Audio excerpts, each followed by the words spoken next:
குர்ஆன் என்ன சொல்லுது? வலா தகுல்லஹுமா உஃப். அவங்களுக்கு உஃப்ன்னு சொல்லாது. எப்போ சொல்லாருன்னா சும்மா இருக்கிற உம்மா பார்த்து உஃப் சீ என்று சொல்றது இல்லை. அவங்க சீ என்று சொல்ற அளவுக்கு நடக்கும். அவ்வளவு வேலை நடக்கும்.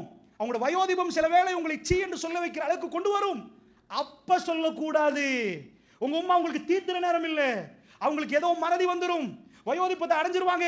வீட்டில் அவங்க 4 வார்த்தை பேசினா பிரச்சனை முத்திரும் என்ற மாதிரி ஒரு நிலைமை வரும். தாய் அந்த நிலைமைக்கு வருகிற நேரம் அல்லாஹ் சொல்றாங்க, வலா தகுல்லஹுமா வலா தன்ஹர்ஹுமா. விரட்டணும் என்று தோணும் உங்களுக்கு. இவங்களை வீட்டில இருந்து அனுப்பிடுவோமா, பிரச்சனை முத்துதே, அதுக்கு தலை போடுறாங்களே, இதுக்கு தலை போடுறாங்களே, வயசு இவங்களுக்கு புரியுது இல்லையே.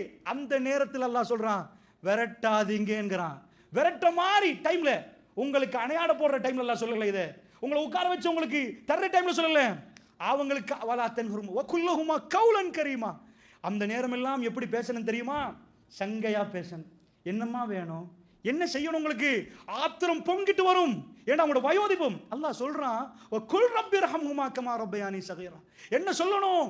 அவங்களுக்கு ரஹ்மத் என்ற இறக்கையை தாழ்த்திட்டு நீங்க அல்லாஹ்ட்ட துஆ கேட்கணுமா. யாரோ சின்னதா நிக்கிற நேரம், எல்லோரும் தூங்குற நேரம், எங்க உம்மா என்னை எழும்பி எனக்கு பால் தந்தாங்க. எனக்கு ஒரு நோய் வந்தா பதறி கொண்டு வந்தாங்க. நாங்க ஐசியூல இருந்தா அவங்க 4 நாள் தூங்கவும் இல்லை, சாப்பிடவும் இல்லை. அந்த உம்மாவுக்கு ரப்பிர்ஹம்ஹுமா கமா ரப்பயானி ஸகீரா.